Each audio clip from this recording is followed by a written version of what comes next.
किंशु from UP OB PAS project team. And आज हम आपको जो मेन टॉपिक है हमारा, वो टॉपिक है जो हमारी फाइल रिजेक्ट हो जाती हैं, उनको जब हम रीअप्लाई करते हैं तो कैसे करते हैं। प्रोसेस पूरा वही है, कोई डिफरेंस नहीं है, बस कुछ चीज़ें हैं जो मैं आपको बताऊंगी। उस हिसाब से निवेश मित्रा की स्पेशली जो फाइल्स होती है वो कैसे आती है। ओबी पास वाली तो आप लोग पहले से काफ़ी कर रहे हैं, लेकिन निवेश मित्रा की फाइल्स जो रिजेक्ट हो जाती है उनको रीअप्लाई कैसे करा जाता है, टॉपिक पे आज हमारा वेब सेशन है। बट उससे पहले मैं एक ब्रीफ जानकारी कुछ चीज़ों के बारे में आपको देना चाहूँगी। जैसे कि यूपी ओबी पास, ये यूपी ओबी पास क्या है, ये हमारे सिस्टम क्यों आया, ये ब्रैप गाइडलाइंस क्या है, ईओडीबी क्या है, जिसका ये निवेश मित्रा से फाइल्स क्यों आती है। क्योंकि हमने इतने टाइम में ये देखा, हमारा ये ऑब्जर्वेशन है कि आप में से काफी लोग ये कहते हैं कि ये हर चीज निवेश मित्रा के थ्रू क्यों आ रही है, निवेश मित्रा हमें 3 एनओसी देता है तब भी हर चीज निवेश मित्रा के थ्रू क्यों आ रही है। What is the significance of Nivesh Mitra, what is the significance of EODB. तो उन सब चीजों का आज हम आंसर्स करेंगे। और उससे पहले हम ये जानेंगे ये यूपी ओबी पास क्या है। यूपी ओबी पास है Uttar Pradesh online building plan approval system.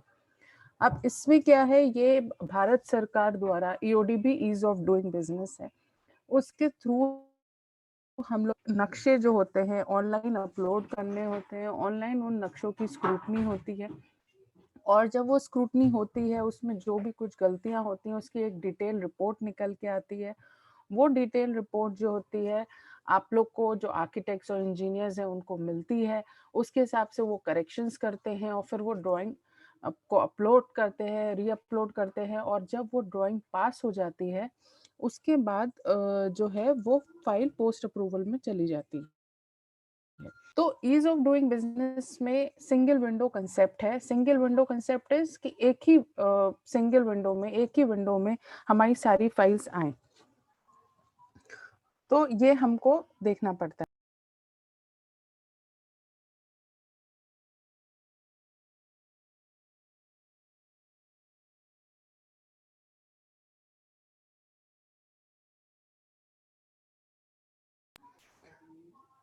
तो सिंगल विंडो कंसेप्ट जो है वो निवेश मित्रा है। अब उसमें खाली हाउसिंग ही एक, और भी कई सारी सर्विसेज हैं जो उस एक पर्टिकुलर निवेश मित्रा से इंटीग्रेटेड है। उसी तरह उसी में हमारा हाउसिंग डिपार्टमेंट आता है।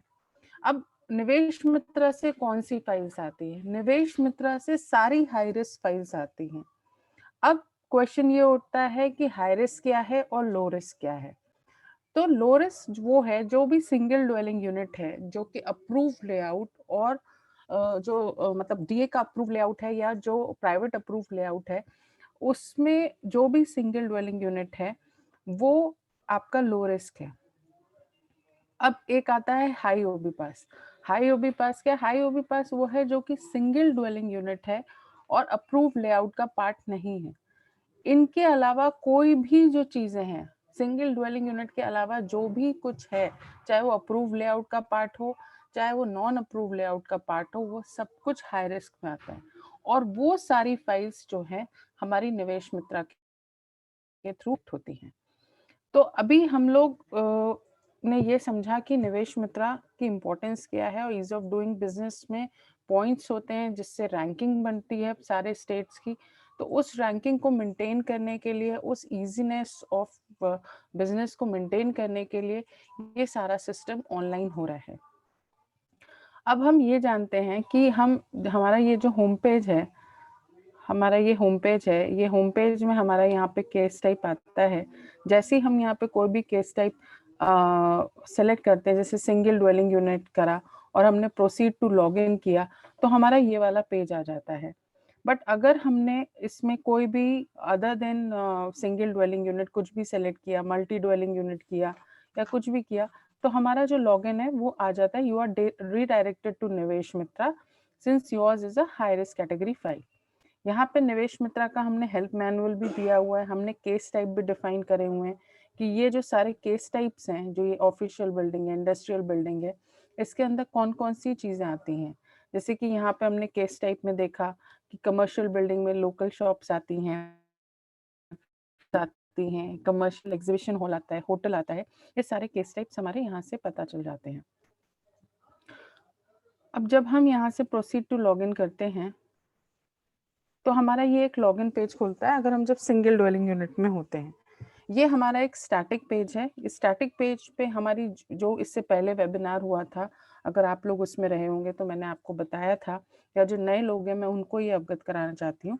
ये हमारा स्टैटिक पेज है। स्टैटिक पेज में ये हमारे 3 बटन्स हैं, ओबी पास असिस्टेंस, डाउनलोड और अबाउट ओबी पास।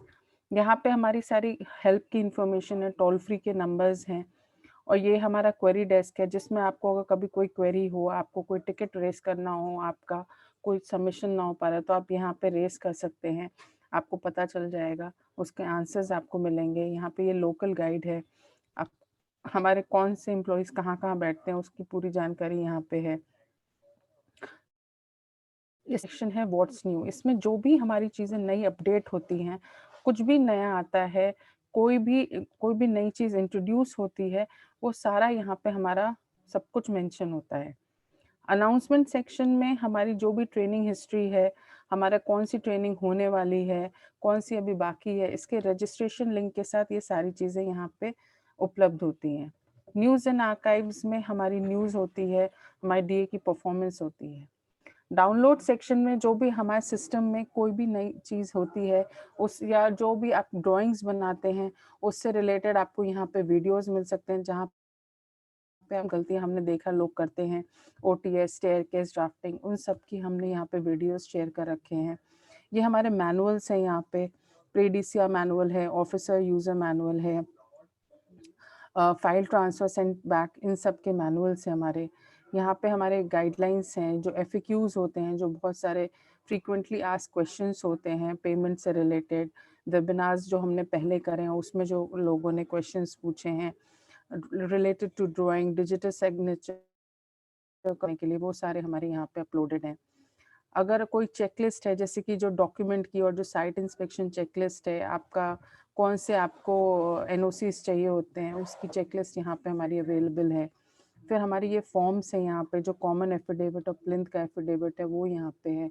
फिर यहाँ पे हमारे गवर्नमेंट डॉक्यूमेंट्स हैं, जो भी जियोज, जो भी ऑर्डर्स, गवर्नमेंट ऑर्डर्स आए हैं, उन ऑर्डर्स के कौन से ऑर्डर्स पे हमारी क्या-क्या कंडीशंस लगी हैं, अगर आपको जानना हो तो आप यहाँ पे उन गवर्नमेंट ऑर्डर्स को रेफर कर सकते हैं।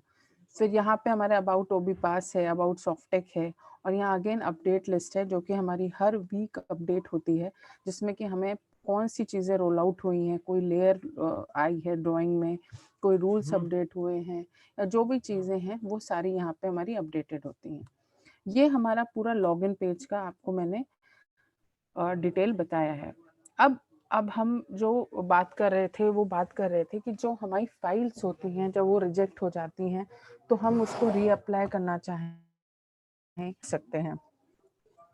हमारा प्रपोजल बनता है, हमारा प्रपोजल पूरा वैसे ही बनता है जैसे निवेश मित्रा में होता है, बट हमें ये एक क्वेश्चन रखना है इसमें कि हम रीअप्लाई तभी कर सकते हैं जब वो फाइल ऑलरेडी रिजेक्टेड हो। अगर वो फाइल रिजेक्टेड नहीं है और हम उसको रीअप्लाई करना चाहें तो वो रीअप्लाई नहीं हो सकती है। तो उसके लिए जो ऑलरेडी रिजेक्टेड फाइल होती है हम उसी के साथ ही जाते हैं।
पता नहीं उसके कपल अब ये जैसे ही हम लॉगिन करते हैं हमारा ये पेज खुल के आ जाता है जिसमें हमें डैशबोर्ड दिखता है। अब इसमें जो हमारी रिजेक्टेड फाइल है उसी रिजेक्टेड फाइल को हमें रीअप्लाई करना है। तो हम अपना यहाँ apply for permission NOC licence से जाते हैं, हम वो पर्टिकुलर प्रपोजल यहाँ से सेलेक्ट करते हैं। हम कौन सी सर्विस, ऑफ कोर्स हाउसिंग की हमारी सर्विस है उसको हम करते हैं। फिर यहाँ पे हमारा ड्रॉप डाउन आता है, इन ड्रॉप डाउन में हमारे अभी जो भी सर्विसेज हैं वो दिखती हैं। हम यहाँ पे reapply for building plan approval against rejected application select करते हैं। अब इसमें यहाँ पे हमारा जब हम इनिशियली स्टार्ट करते हैं तो हम न्यू एप्लीकेशन पे करते हैं बिकॉज ये हमारी न्यू रिक्वेस्ट है। हाउसिंग डिपार्टमेंट में हमने reapply of building plan approval करना है तो हम न्यू एप्लीकेशन पे सेलेक्ट करते हैं फर्स्ट टाइम। और फिर उसके बाद अगर हमने सेलेक्ट कर लिया होता है फिर उसके बाद हम व्यू अप्लाइड एप्लीकेशन पे सेलेक्ट करते हैं। फिर इसी तरह से हमारा वो जो फाइल है यहाँ पे हमारा सर्विस नेम एप्लीकेशन आईडी के नीचे लिख के आ जाता है reapply for building plan approval against rejected application, और यहाँ पे हमारा पहला स्टेटस सेव एज ड्राफ्ट आ जाता है और remarks of course new request initiated, because अभी हमने कुछ भी नहीं किया होता है। फिर हम जैसे यहाँ फिल फ्यू फॉर्म में जाते हैं तो हमारा निवेश मित्रा का मतलब हमारा पोर्टल फेच होने लगता है।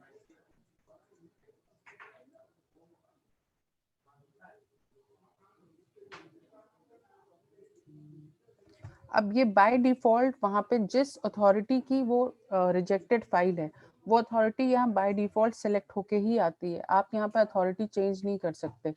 अगर आपकी लखनऊ डेवलपमेंट अथॉरिटी की फाइल थी जो रिजेक्ट हुई है तो आप of course Lucknow development authority में ही रीअप्लाई करेंगे, तो यहाँ पे वो चेंज नहीं हो सकती। इस चीज की आपको सावधानी रखनी होगी। फिर यहाँ से आप उसको कंटिन्यू करते हैं।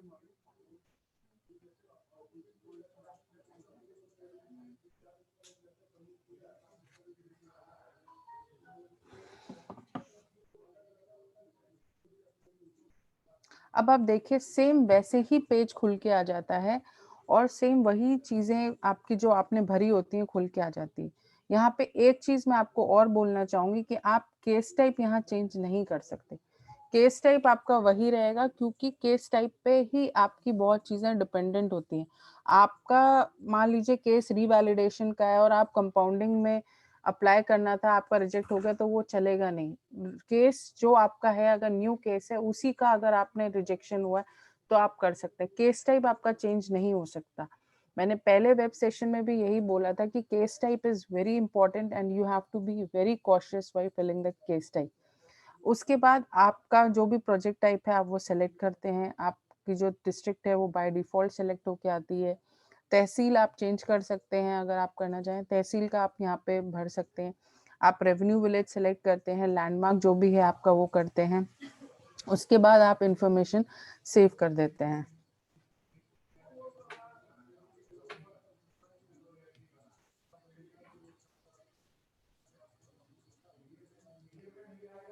आप ये देखिए जैसे ही आप रीअप्लाई करते हैं तो यहाँ पे एक आपका रेड कलर से री एप्लीकेशन लिख के आ जाता है जो आप ही की सहूलियत के लिए होता है कि आप अगर री एप्लीकेशन जो है आपका हो सकता है। एप्लीकेंट इंफॉर्मेशन में यहाँ पे आप सेलेक्ट कर सकते हैं कि आपका जो भी नाम जो भी आर्किटेक्ट है, इंजीनियर है, उसका आप सेलेक्ट कर सकते हैं और आपकी यहाँ पर डिटेल्स आ जाती हैं।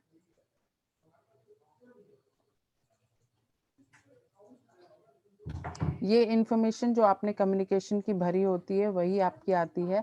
आप उसमें चेंज करना चाहें तो वो भी आप कर सकते हैं। उसके बाद आप ये डिटेल सेव कर देते हैं।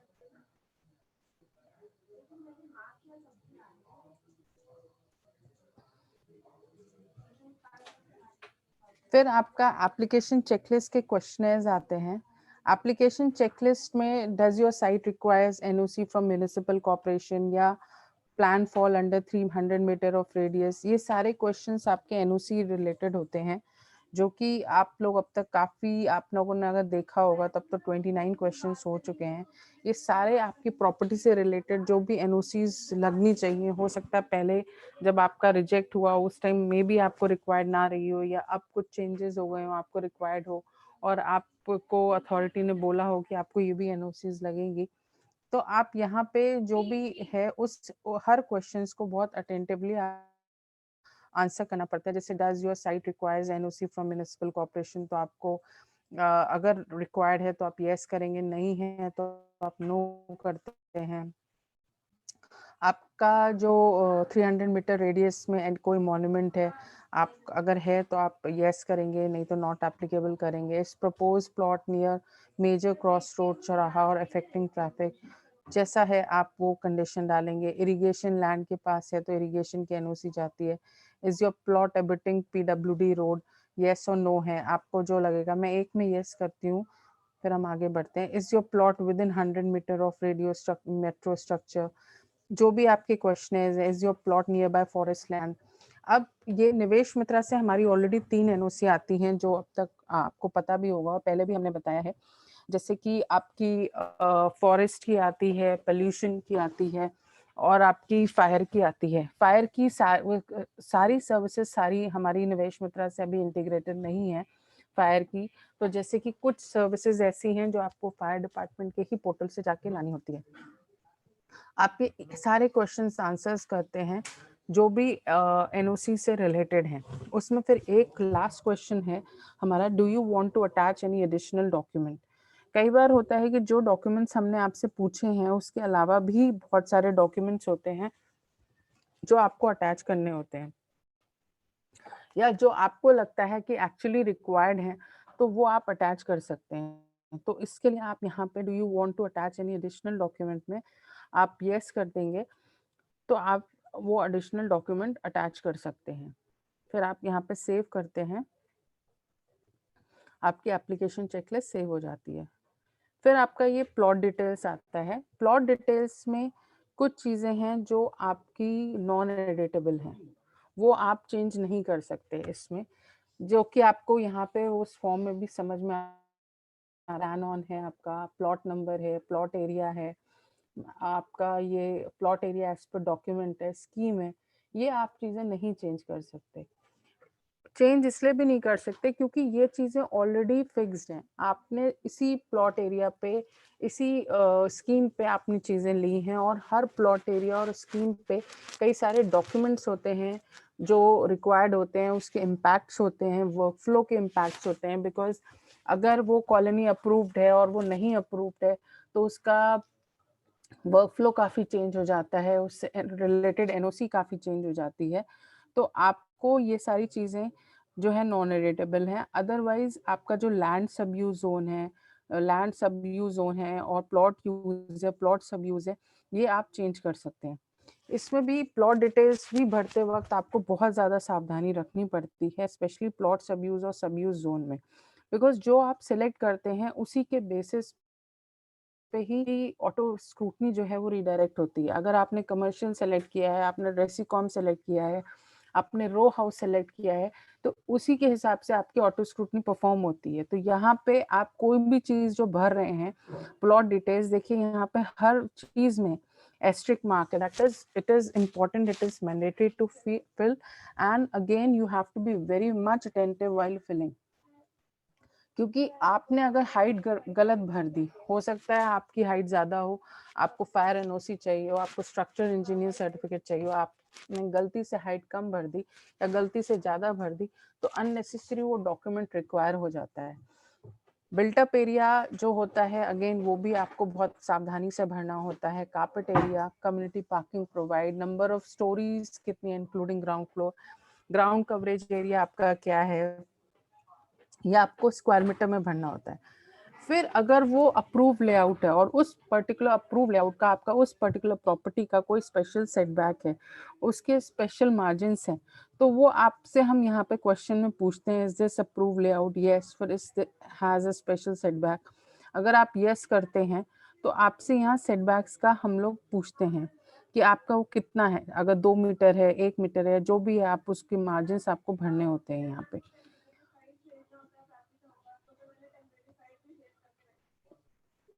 इसमें लेआउट सैंक्शन नंबर और लेआउट सैंक्शन डेट इम्पॉर्टेंट नहीं है। वो इम्पॉर्टेंट इसलिए नहीं है, आप नॉन मैंडेटरी है, आप भर भी सकते हैं अगर आपको पता हो, अगर नहीं पता है तो आप नहीं भर सकते हैं। बट जो आपका स्पेशल सेटबैक है वो आपको एग्जैक्ट भरना होता है, क्योंकि उसी सेटबैक के हिसाब से आपकी स्क्रूटनी होती है जो आप सेटबैक यहाँ पे भरते हैं। अगर आपने सेटबैक कुछ गलत भर दिया तो ये आप मान के चलो कि वो सेटबैक के हिसाब से आपकी ऑटो स्क्रूटनी होगी और बाद में वो फाइल अथॉरिटी लेवल पे भी फंस सकती है। इसको आपको कंप्लीट करने के बाद आप इसको सेव कर देते हैं। फिर यहाँ पे आपका एक जियो लोकेशन आ जाता है। अब जियो लोकेशन में यहाँ पे जो है आपका गूगल आपका जो मैप है वो आ जाता है।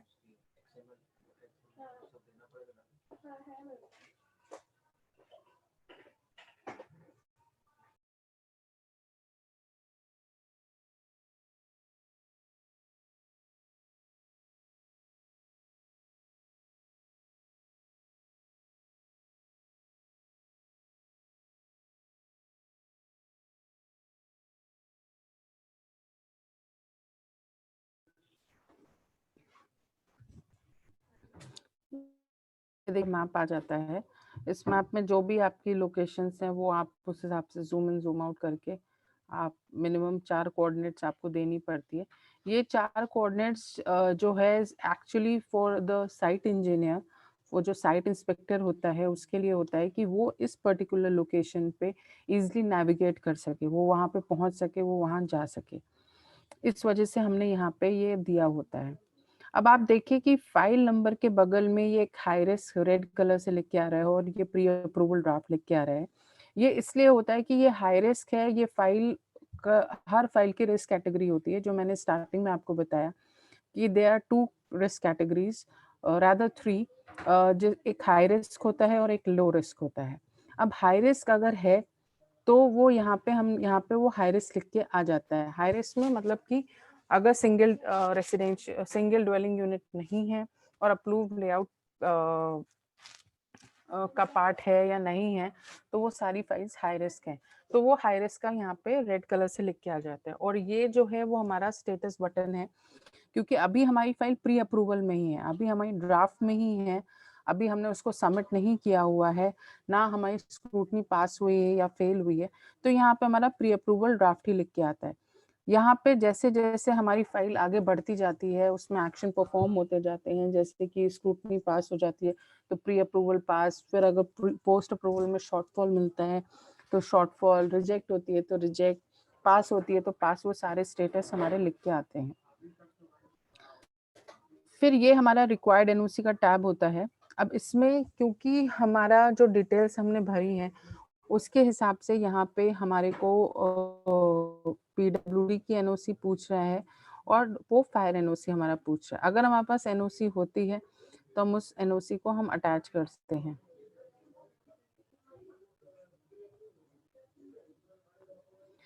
फिर ये है do you have fire NOC, अगर हम यस करते हैं तो हम अटैच कर सकते हैं, नो करते हैं तो ये हमारा मैसेज लिख के आ जाता है ऑब्टेन एनओसी फ्रॉम निवेश मित्रा, क्योंकि हमारी एक फायर की ऑलरेडी सर्विस होती है जिसके थ्रू हम निवेश मित्रा हमारी इंटीग्रेटेड में मतलब फायर, फॉरेस्ट, पोल्यूशन, ये तीनों सर्विस के इन तीनों के एनओसी हम निवेश मित्रा से ले सकते हैं और उसका इंटीग्रेशन हमारे में हुआ है। तो अगर हमारे पास होती है तो हम अटैच कर सकते हैं अगर हमने पहले ली है, नहीं तो उसी यूनिट आईडी पे हम फायर की सर्विस के लिए भी अप्लाई कर सकते हैं, तो ऑटोमेटिकली यहाँ पे फेच हो जाती है। अभी हम अगर यहाँ अटैच करेंगे तो हम एनओसी को अटैच कर देंगे, फिर हम इसको सेव कर देते हैं।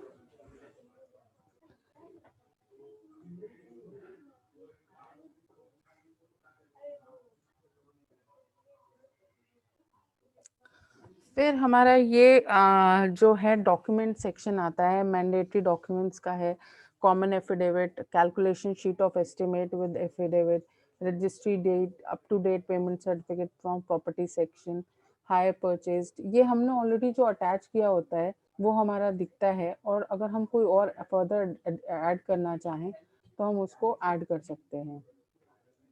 अगर हम पुराने डॉक्यूमेंट को रिमूव करना चाहें तो हम रिमूव भी कर सकते हैं। हमने ये यहाँ पे रिमूव कर दिया। अब हम दूसरा डॉक्यूमेंट अटैच करना चाह रहे हैं तो हम यहाँ पे दूसरा डॉक्यूमेंट भी अटैच कर सकते हैं, या अगर हमें कुछ एडिशनल अटैच करना है तो हम अटैच मोड में जाके उसको हम अटैच कर सकते हैं।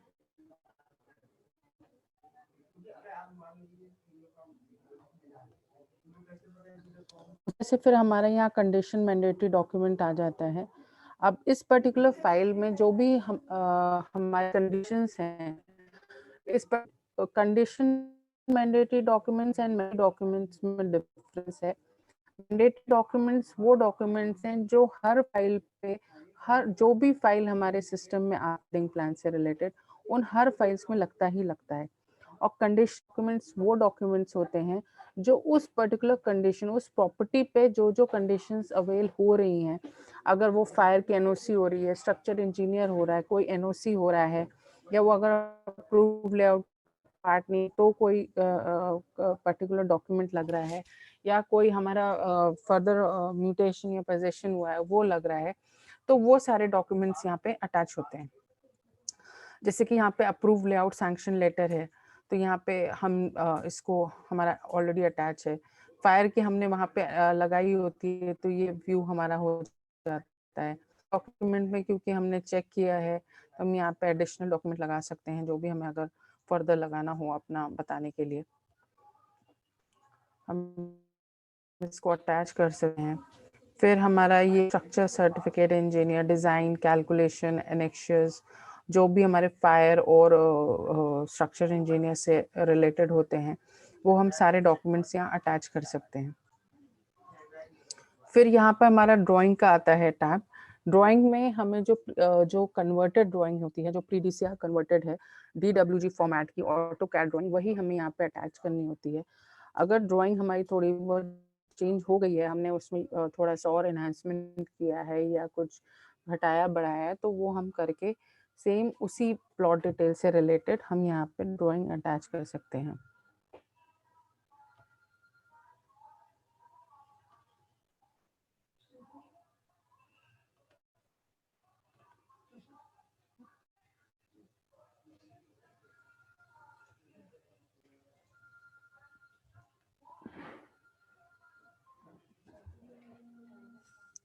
फिर यहाँ पे हमारा एक ये चैटबॉट का आता है।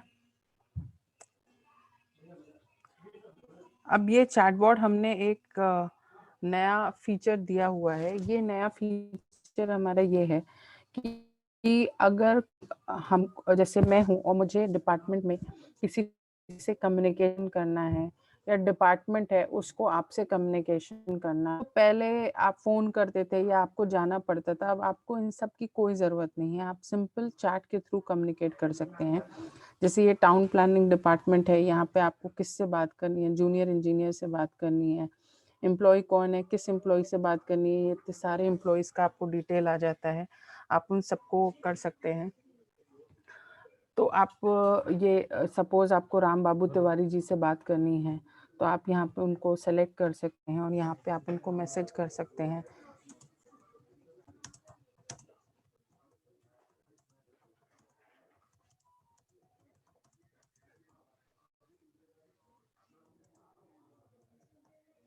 फिर आपको अगर कोई अटैचमेंट करना है तो आप यहाँ पे अटैच कर सकते हैं।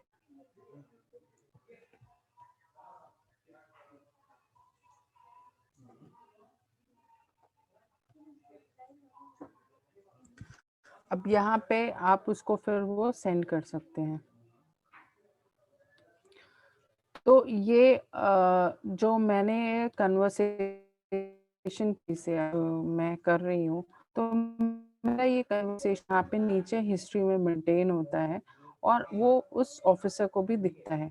आप जिससे कम्युनिकेट करना चाहें उससे आप कम्युनिकेट कर सकते हैं। अभी जैसे हमने सिर्फ टाउन एंड प्लानिंग, अभी हम खाली मैप से रिलेटेड ही ऑफिसर टाइम में अगर हमारा एनओसी का भी सिस्टम जब हम इस पे कंसोल से लाएंगे तो हम वो एनओसी को भी इसमें डिपार्टमेंट में इंटीग्रेट करेंगे, यहाँ पे लाएंगे। और अगर आपको किसी एनओसी ऑफिसर से भी चैट करनी है तो आप वो चैट कर सकते हैं।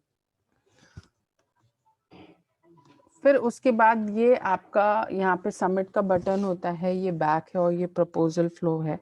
अब जब आप सबमिट करते हैं तो अगर आपका रिजेक्शन विदिन 6 मंथ रिजेक्शन होने के विदिन 6 मंथ्स आप अप्लाई करते हैं तो आपकी कोई भी फीस जनरेट नहीं होती है, स्क्रूटनी फीस, और ना ही आपका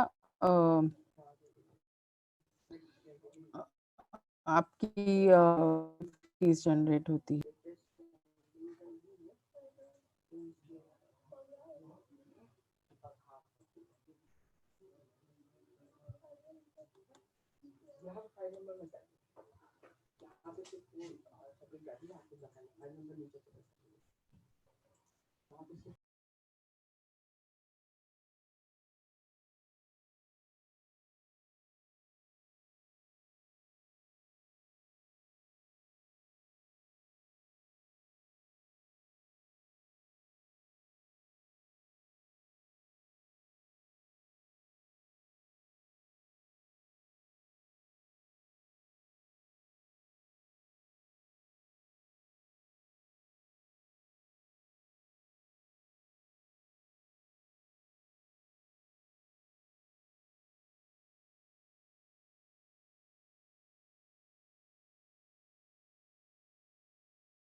इस पर्टिकुलर फाइल में हमारा आर्किटेक्ट का सिग्नेचर अटैच नहीं है, इस वजह से ये दिक्कत आ रही है।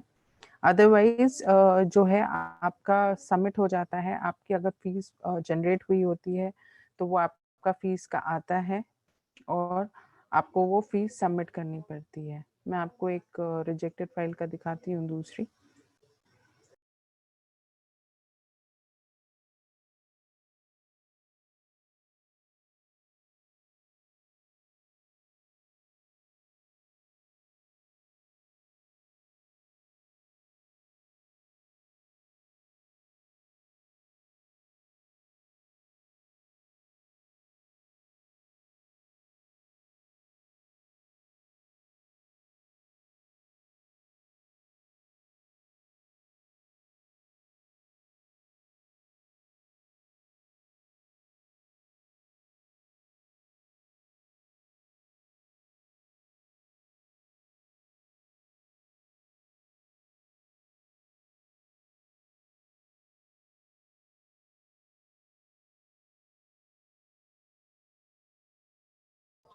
ये देखिए आपकी कोई भी फीस जनरेट नहीं होती है, और जो आपका पेरेंट प्रपोजल होता है, यानी कि जिस फाइल को ही आप रीअप्लाई कर रहे हैं, उस पेरेंट प्रपोजल का जो भी पूरा आपने पैसा जमा किया होता है, उसकी यहाँ पे सारी डिटेल्स आ जाती हैं कि बिल्डिंग कंस्ट्रक्शन आपने कितना दिया है, स्क्रूटनी आपने कितना दिया है, और कोई अगर चार्जेस आपने दिए, वो सारे डिटेल्स यहाँ पे आपके पेरेंट चालान में आ जाते हैं। उस पेरेंट चालान को आप देख सकते हैं।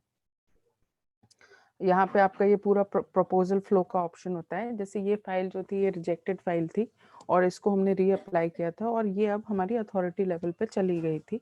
तो यहाँ पे हमारा ये पूरा प्री अप्रूवल का, पोस्ट अप्रूवल का वर्क फ्लो होता है और ये हमारा यहाँ पे रिपोर्ट्स का होता है। जो भी हमारी सारी रिपोर्ट्स हैं, स्क्रूटनी रिपोर्ट है, साइट विजिट है, प्रपोजल रिसिप्ट है, एनओसी रिपोर्ट है, ये सारी हमारी चीज़ें यहाँ पे आ जाती हैं। अब प्रपोजल फ्लो में देखिए, प्री अप्रूवल प्रपोजल फ्लो अलग होता है, पोस्ट अप्रूवल प्रपोजल फ्लो अलग होता है। आप यहाँ पे अगर हमें कोई देखना हो कि हमारी फाइल किसके पास है, क्या है, कितना है, कहाँ पे कितनी देर तक रुकी है, तो वो हम सारी इंफॉर्मेशन यहाँ से देख सकते हैं। ये हमारी इन टाइम क्या है, आउट टाइम क्या है। ये हमारे पास काफ़ी बार कंप्लेंट्स आई हैं कि किसके पास फाइल किस दिन पहुंची, वो कितने दिनों से रखा बैठा है, ये हमें सारी इन्फॉर्मेशन नहीं पता चलती। तो आप प्रपोजल फ्लो में अगर जाएंगे तो प्रपोजल फ्लो में इन टाइम क्या हुआ है उस फाइल का, आउट टाइम क्या हुआ है, किस ऑफिसर के पास की इन टाइम क्या है, आउट टाइम क्या है, ये सारी जानकारी आपको प्रपोजल फ्लो से मिलती है।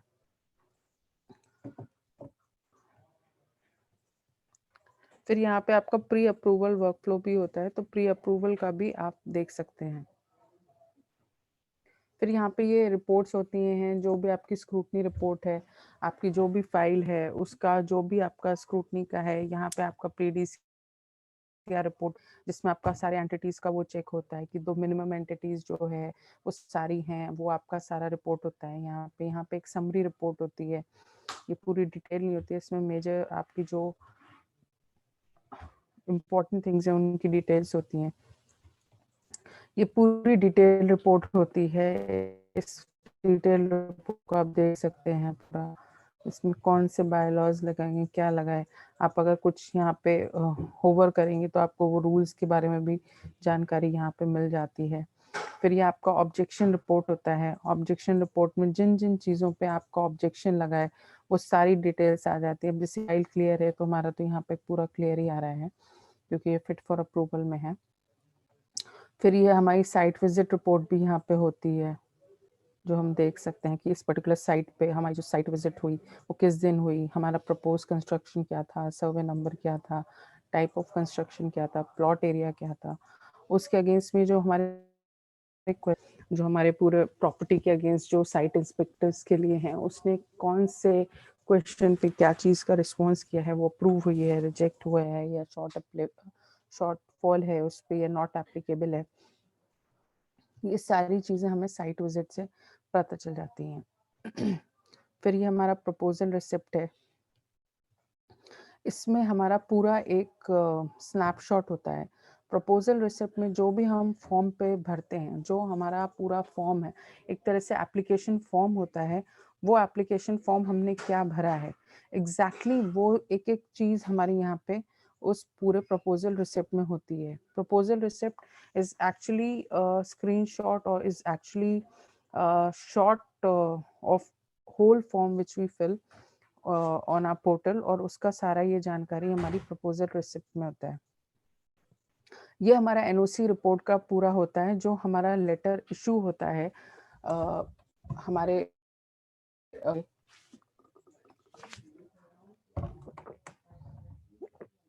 हमारे सिस्टम में जो भी एनओसी का जो लेटर है जो इशू हो रहा है, जिन जिन डिपार्टमेंट्स को इशू हो रहा है, उसका एक ये लेटर होता है किसको इशू हुआ है और वो किस प्रॉपर्टी के अगेंस्ट हुआ है, किस प्लॉट सब यूज के अगेंस्ट हुआ है, वो पूरा हमारे यहाँ पे जाता है। और यहाँ पे जिन जिनको सीसी हुआ है वो लेटर जस्ट फॉर इंफॉर्मेशन, वो सारी इंफॉर्मेशन भी हमारी यहाँ पे जाती है। फाइल नंबर क्या है, लेटर नंबर क्या है, ये सब मेंशन होता है, किस डेट पे क्या है, कौन सी अथॉरिटी से क्या है, ये सारा वो उस लेटर में हमारा होता है। और ये यहाँ पे नोट भी होता है, it's a system generated letter, it does not require any signature. फिर यहाँ पे हमारा ये प्रोविजनल लेटर होता है, प्रोविजनल प्लान पीडीएफ होता है, जो आपका ऑटो स्क्रूटनी से अप्रूव हुआ होता है। उस ऑटो स्क्रूटनी से अप्रूव हमारा जो पूरा प्रोविजनल लेटर होता है वो यहाँ पे होता है। उसका हमारा नॉमेनक्लेचर भी अलग होता है, और उसमें भी हमारा ये इसमें मेंशन होता है कि ये बैंक लोन और रजिस्ट्रेशन या जो रेरा रजिस्ट्रेशन है उसके लिए एप्लीकेबल नहीं है। तो ये जस्ट एक्नॉलेजमेंट रिसिप्ट या प्रोविजनल सैंक्शन लेटर होता है। ये प्रोविजनल प्लान पीडीएफ होता है, जो हमारी ड्राइंग होती है उसका ये हमारा होता है। फिर ये हमारा सारी जानकारी यहाँ से हमें पूरे रिपोर्ट सेक्शन से हमारी सारी चीज़ें मिल जाती हैं, इसका हमें पूरा जानकारी मिल जाता है। प्रपोजल फ्लो से हमें कौन सी फाइल किसके पास है ये सारी चीज़ पता चल जाती है। चैटबॉट के साथ हम कम्युनिकेट कर सकते हैं एक दूसरे से, वो सारी चीज़ें हमें पता चल जाती हैं। और यहाँ पे हमारा पूरा स्टेटस, जो भी स्टेटस चेंज हो रहा है, जैसे भी चेंज हो रहा है, वो सारी चीज़ें मिल जाती हैं। अब सिंस ये निवेश मित्रा फाइल है तो इसमें वन टाइम क्वेरी ही होती है, और वन टाइम क्वेरी होने के बाद जो है हम एक ही बार उस प्रपोजल को रीसबमिट कर सकते हैं, और उसको हमें बहुत ही अटेंटिवली रीसबमिट करना पड़ता है, क्योंकि अगर फिर कोई गलती हुई तो वो फाइल रिजेक्ट होगी, क्योंकि शॉर्टफॉल दोबारा उस फाइल पे नहीं लग सकता है। ये हमारा ब्रैप गाइडलाइन बोलता है। तो इसीलिए कोशिश ये हमें करनी है कि हम पहली बार में ही जो सबमिशन कर रहे हैं वही हमारा करेक्ट हो, और जस्ट इन केस अगर उस फाइल पे शॉर्टफॉल हमें मिला है तो हम फाइल को जो रीसबमिट करें वो रीसबमिशन में एरर्स ना हो, वो रीसबमिशन हम बहुत अटेंटिवली करें। जो डॉक्यूमेंट में अगर शॉर्टफॉल है या ड्राइंग में शॉर्टफॉल है तो उस शॉर्टफॉल को हम रिमूव करके बहुत ही सोच समझ के बहुत ही केयरफुली उस चीज़ को हम रीसबमिट करें। जब फाइल वो रीसबमिट होती है तो फिर वो ऑफिसर को उसी चेन को फॉलो करती है जिस चेन से हमारे पहले वो फाइल गई हुई होती है, और वो ऑफिसर उस पर्टिकुलर फाइल को देखता है। जब हम रीसबमिट करते हैं तो रीसबमिट में ही ऑप्शन आता है कि कौन सी चीज़ों का शॉर्टफॉल हुआ है। अगर ड्राइंग का शॉर्टफॉल है तो ही आपको ड्राइंग लगानी होती है। अगर कोई पर्टिकुलर डॉक्यूमेंट का शॉर्टफॉल है तो उसी डॉक्यूमेंट को आपको अटैच कराना पड़ता है। अगर ड्राइंग में शॉर्टफॉल है तो वो ड्राइंग फिर आपकी जो है ऑटो स्क्रूटनी होती है। ऑटो स्क्रूटनी होने के बाद उसका आपको स्टेटस मिलता है और वो फाइल रीसबमिट हो जाती है। यहाँ पे भी आपको एक जानकारी मिलती है कि ये फाइल किस अथॉरिटी की है। फाइल नंबर तो होता ही है, बट अदरवाइज हम नीचे भी आपको प्रोवाइडेड होता है कि कौन सी पर्टिकुलर फाइल की कहाँ पे क्या है। यहाँ पे अगर आप गो बैक करते हैं तो आपको अपनी पर्टिकुलर फाइल का जो भी स्टेटस अगर आप जानना चाहें तो वो आप जान सकते हैं। फॉर एग्जांपल अगर आपने कोई भी फाइल है आपकी,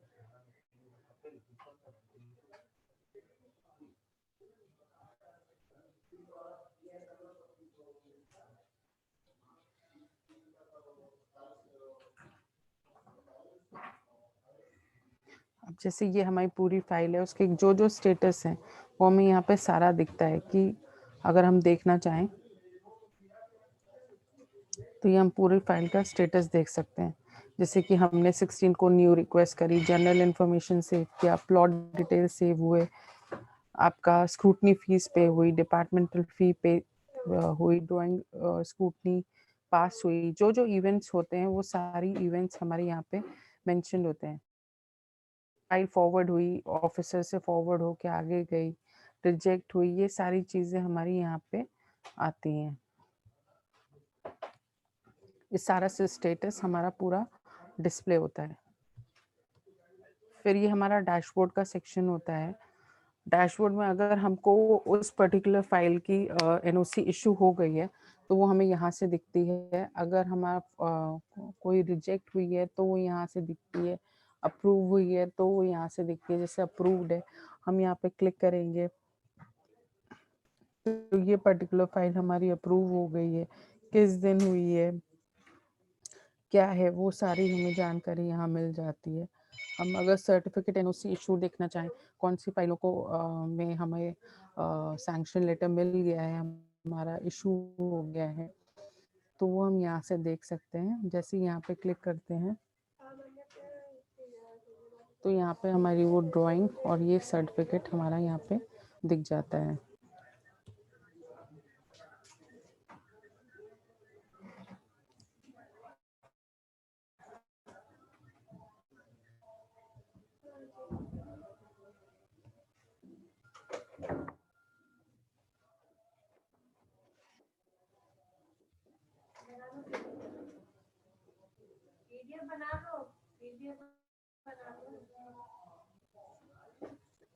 यहाँ पे लिख के भी आता है सर्टिफिकेट एनओसी इशूड।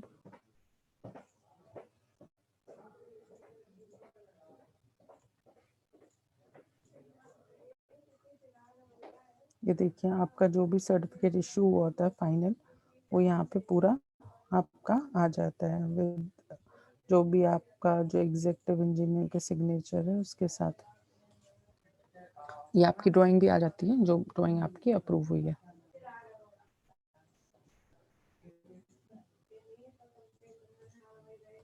ये पूरा डैशबोर्ड होता है। जो भी डैशबोर्ड में आपकी फाइल कहाँ पे है, आप अगर डैशबोर्ड पे देखना चाहें तो आपको डैशबोर्ड पे भी पूरी जानकारी अपनी फाइल्स की पता चल सकती है कि इन प्रोसेस में है, पेड में है, अप्रूव में है, कहाँ पे। अगर आप वहाँ पे जाके देखेंगे तो आपके अपनी फाइल का स्टेटस पता चल जाता है।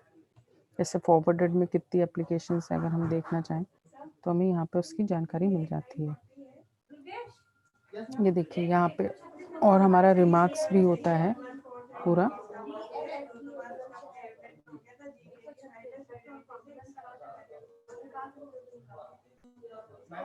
ये सारा हमारा इंफॉर्मेशन यहाँ पे ये फॉरवर्डेड है, क्या है, ये सारी चीज़ें हमारी यहाँ पे भी डिस्प्ले होती हैं।